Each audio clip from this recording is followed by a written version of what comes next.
નમસ્તે દર્શક મિત્રો, આજે આપણે સ્વદેશીની જે આખા દેશમાં ચળવળ ચાલી રહી છે, વડાપ્રધાનથી લઈને ભારતીય જનતા પાર્ટી અને આરએસએસ સ્વદેશીની જે વાતો કરી રહ્યા છે, તો એક સમય એવો હતો કે જે આજ ભારતીય જનતા પાર્ટીએ એની ભગીની સંસ્થાઓ જે છે, સંઘ, વિશ્વ હિન્દુ પરિષદ, બજરંગ દળ, આ બધાએ વિદેશી કંપનીઓ સામે આંદોલનો કર્યા હતા. કોકાકોલાની બોટલો ભારતીય જનતા પાર્ટીની જે ખાનપુરની અમદાવાદની જે ઓફિસ છે એની સામે બોટલો પણ ફોડી હતી. તો આ જે ભાજપ અત્યારે જે કર્યું છે કે સ્વદેશીની જે વાત કરે છે, તો એક સમય એવો હતો કે કોકાકોલા સામે એમણે આંદોલન કર્યા હતા. અને એટલા માટે આજે વાત કરવી છે કે તમે સ્વદેશીની જે વાત કરી રહ્યા છો, તો ખરેખર સ્વદેશીની જે પેલા તમારી વ્યાખ્યા હતી એ વ્યાખ્યા અત્યારે સત્તા પર આવ્યા પછી બધી બદલાઈ ગઈ છે, ખાસ કરીને નરેન્દ્ર મોદી આવ્યા પછી. કારણ કે નરેન્દ્ર મોદી આવે પહેલેથી જ જ્યારથી એ ભાજપના મહામંત્રી થયા, સંઘમાં હતા, ત્યારથી સ્વદેશીની બાબતમાં બહુ એમને રુચિ નથી. કારણ કે જે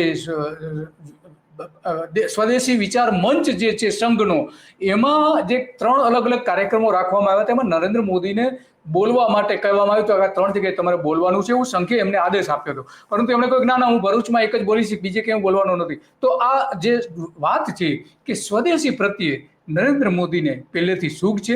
હમણાં એ નરેન્દ્ર મોદી અમદાવાદમાં આવીને કહ્યું કે જે સ્વદેશી અપનાવો, દેશ બચાવો. તો આ જે આખી વાત છે, એટલા માટે જો સાંભળો શું કે જે શિક્ષકોને જે કહી રહ્યા स्वदेशी છે, यानी जो कुछ भी हमारे देश में पैदा होता है, में बनता है, वो चीजें जिसमें मेरे देशवासियों के पसीने की महक है, वो चीजें जो मेरे देश की मिट्टी की सुगंध जिसमें है, वो मेरे लिए स्वदेशी है। और इसलिए और इसके प्रति हमारा गौरव होना चाहिए। हर घर पर बच्चों को कहना चाहिए भाई घर पर एक बोर्ड लगाओ, जैसे हर घर तिरंगा है ना, हर घर स्वदेशी, घर घर स्वदेशी। તો હવે એવું લાગે છે કે હવે સૂત્ર આવશે ભાજપનું, થોડા દિવસોમાં જ આવશે, ચૂંટણી પહેલા પહેલા આવશે જ, એમાં કોઈ સવાલ નથી. ઘર ઘર સ્વદેશી. हमें गर्व होना चाहिए भाई ये मेरे देश का है, मेरे देश में बनता है, ये गर्व होना चाहिए, ये वातावरण बनाना चाहिए। और लोकल के लिए वोकल होने के इस अभियान में टीचर्स बहुत बड़ी भूमिका कर सकते हैं। हमारे बच्चों को स्कूल ये प्रोजेक्ट्स और गतिविधियों में मेक इन इंडिया वस्तुओं की पहचान कर सकते हैं। खेल खेल में आप सिखा सकते हैं। एक असाइनमेंट हो सकती जिसमें घर में जितनी भी वस्तुएं हैं कितनी स्वदेशी है, मैंने जैसे कहा उसका एक लिस्ट बनाए, जरा दूसरे दिन दिखाए लेकर के आए और चलो भाई इस महीने इतनी कम करेंगे, इस महीने इतनी कम करेंगे। धीरे धीरे पूरा परिवार स्वदेशी हो जाएगा। પૂરા પરિવારને સ્વદેશી બનાવવાની વાત કરી રહ્યા છે નરેન્દ્ર મોદી. ઘરમાંથી એક પછી એક વસ્તુઓ વાપરવાની બંધ કરો.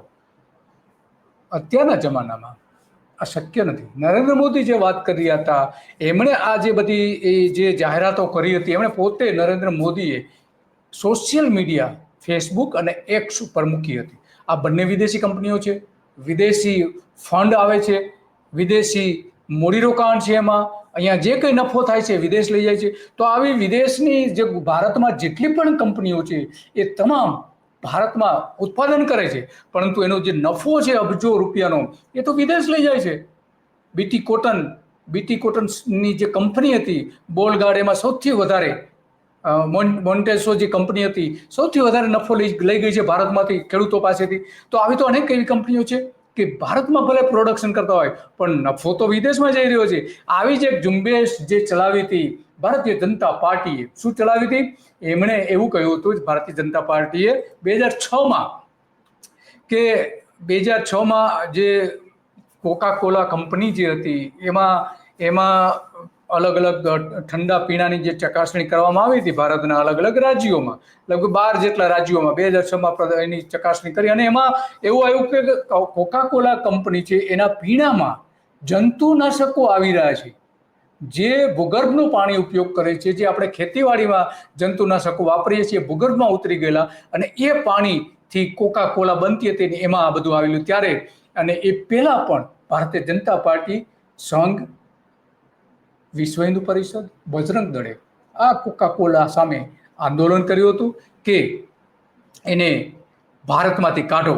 અને જ્યારે મિશ્ર સરકાર આવી હતી ભારતીય જનતા પાર્ટી સાથેની, જનતા મોરચો જેને આપણે કહીએ છીએ, ત્યારે વિદાય આપી દીધી હતી આ કોકા કોલા કંપનીને, કારણ કે ભારતની નથી કંપની.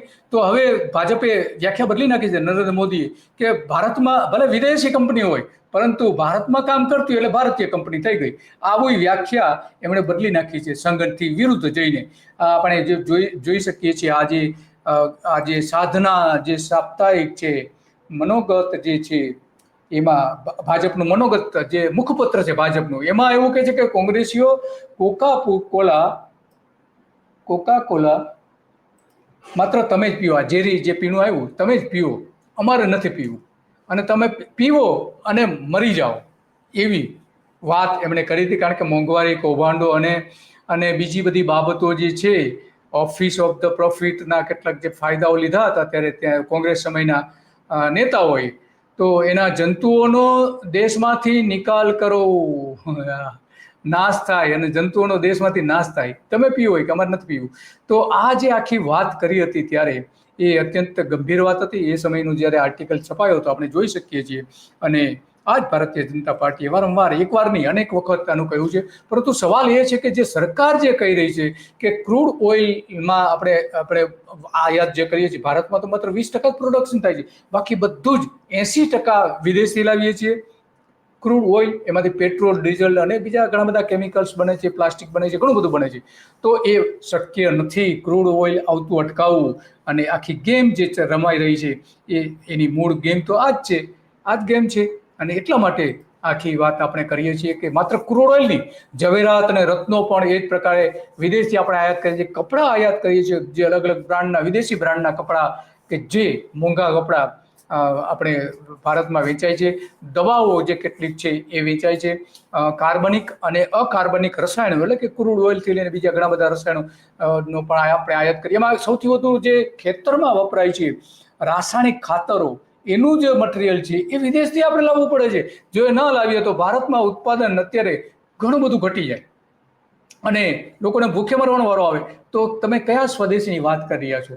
ટેકનોલોજી જે આવી રહી છે, ટેકનોલોજી વિદેશથી આવી રહી છે, અને બીજા એના સાધનો છે, ટેકનોલોજી અને એના સાધનો, લોખંડ અને સ્ટીલ પણ આયાત કરવું પડે છે. સૌથી વધારે વાહનો આયાત કરવામાં આવે છે, વિદેશના વાહનો, ડેરી ઉત્પાદનો પણ એ રીતે, અને ચા પણ આયાત કરવામાં આવે છે. અને આ બધા જે આયાત કરીએ છીએ આપણે, એમાં અમેરિકાથી, યુએઈથી, નેધરલેન્ડ, ચીન, Bangladesh, Singapore, Brazil, UK, Saudi Arabia, Indonesia, Germany અને હોંગકોંગ, આ મહત્વના દેશો છે. એમાં તમે ક્યાં અટકાવશો? એટલા માટે આ આખી વાત આજે આપણે કરવી પડી છે. અને એટલા માટે કરવી પડી છે કે ક્રૂડ ઓઇલ આપણે 80% તો બહારથી લાવીએ છીએ.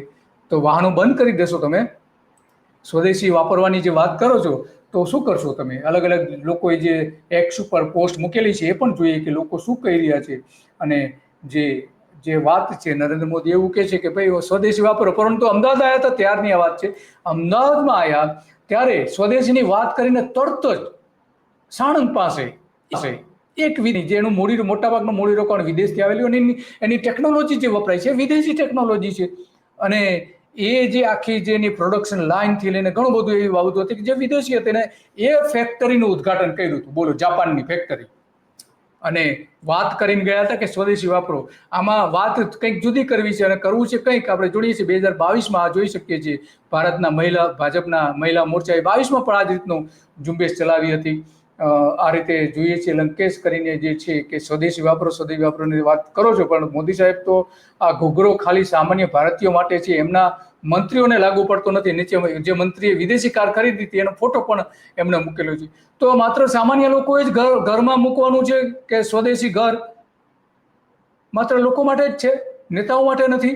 આરએસએસ શું કહે છે? જો આરએસએસનું પણ આ જ રીતનું એક્ટ છે 2019નું, એ પણ આપણે જોઈ શકીએ છીએ. તો આ રીતે આપણા ભારતીય જનતા પાર્ટીના પ્રમુખ 2021માં એમણે પણ કહ્યું હતું કે માતૃભૂમિના આંદોલન માટે સંપૂર્ણ જીવન સમર્પિત કરનાર, કે જેમણે સ્વદેશીની વ્યાખ્યા આપી હતી. ગાંધીજીએ નથી આપી એવું એમનું કહેવું છે. પરંતુ ખરેખર સ્વદેશીની સાચી વ્યાખ્યા તો ગાંધીજીએ આપી હતી, મહાત્મા ગાંધીજીએ. અને આ આપણે જગત પ્રકાશ નાયડુ, આપણે એને પહેલી વાત છે, ભાવેશ જાદવ, એમણે પણ કહ્યું છે કે સ્વદેશી અપનાવો, વિદેશી ભગાવો. રાષ્ટ્રીય ગ્રાહક અધિકાર અને તેનું સંપૂર્ણ પાલન કરી રાષ્ટ્રની સેવામાં આપણું કર્તવ્ય પાલન કરીએ અને મદદરૂપ થઈએ.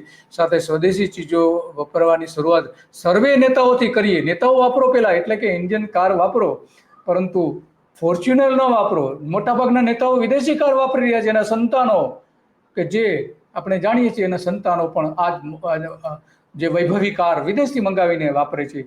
આ નરેન્દ્ર મોદીનો ફોટો મૂકીને આ એક એક્સ કરેલું છે સંઘે હમણાં જ, આત્મનિર્ભર ભારતની વાત કરીને. તો આ બધી જે વાત થાય છે, પરંતુ ખરેખર જે કહેવું અને કરવું એ બંને અલગ અલગ બાબતો છે. આ સંઘી સમાજની પરસોત્તમ રૂપાલાએ પણ જે વિડીયો કોન્ફરન્સના માધ્યમથી એમણે કહ્યું હતું કે શુભેચ્છાઓ પાઠવી હતી અને સ્વદેશીની વાતો કરી હતી અમરેલીમાંથી. તો એમણે જે આ વિગતો મૂકી હતી એ તો વિદેશી કંપની હતી. તો શું કરવા માંગો છો તમે? એ કેમ સવાલ ઉત્પન્ન થાય છે? અને એટલા માટે આ બધી જ બાબતો આપણે જાણીએ છીએ કે વડાપ્રધાન આપણે કહી રહ્યા છે કે આ રીતે વાપરો, દેશ બચાવો, સ્વદેશી વાપરો. હવે સૂત્રો બધા આવવાના છે, આ સોશિયલ મીડિયા પર અત્યારે ચાલી જ રહ્યા છે. આ બધા જ સૂત્રો સ્વદેશીના આવવાના છે. પરંતુ સ્વદેશી, કચ્છમાં તો સ્વદેશી મેળો પણ ચાલુ કરી દેવામાં આવ્યો, હમણાં જ ચાલુ થયો છે. બોલો. તો આ બધું જે છે વોકલ ફોર લોકલ, અને સંઘ આખી જે વાત જે પેલા કરતું હતું, સંઘના પ્રચારક નરેન્દ્ર મોદી રહ્યા છે, એ પણ હવે કંઈક જુદી જ વાત કરી રહ્યા છે. અને આપણે જાણીએ છીએ કે નરેલી એ સ્વદેશી, એમણે તો ત્યાં સુધી કહ્યું હતું કે ભાઈ કાળું નાણું હશે તોય સ્વદેશી ગણીશું એને, એવી વાત કરી કે આજ નરેન્દ્ર મોદી. તો હવે આમાં આપણા સવાલ એ ઊભો થાય છે કે આજે કાલચક્રમાં જે એક ભારતીય જનતા પાર્ટીની જે નીતિ હતી, સંઘની જે નીતિ હતી, એનાથી વિપરીત અત્યારે સ્વદેશીની વ્યાખ્યાઓ ચલાવવામાં આવી રહી છે. ભારતના મૂડી રોકાણ કરો, વિદેશથી પૈસા લાવો, અહીંયા રોકાણ કરો, અહીંયા ઉત્પાદન કરો, અને જે નફો થાય વિદેશ લઈ જાઓ. આ સીધી વ્યાખ્યા છે. એમાં કાળું નાણું આવે તો પણ કોઈ નરેન્દ્ર મોદીને કોઈ વાંધો નથી. તો એટલા માટે આજે આપણે કાલચક્રમાં રોજ સવારે જે વાત કરીએ છીએ, આજે એની ચિંતા કરી છે કે આપણું ભારત છે, સ્વદેશી ચીજ વસ્તુઓનું જ ભારત જોઈએ. પરંતુ આ નેતાઓ નથી અમેરિકાનું નામ લઈ શકતા કે નથી ચીનનું નામ લઈ શકતા કે એનો માલ બંધ કરો, પરંતુ લોકોને અપીલ કરી રહ્યા છે કે તમારું ઘર સ્વદેશી ઘર બનાવો. બસ આજે આટલું જ, અને આવતીકાલે પણ આવા જ મુદ્દાઓ પર આપણે ચર્ચા કરીશું. નમસ્તે.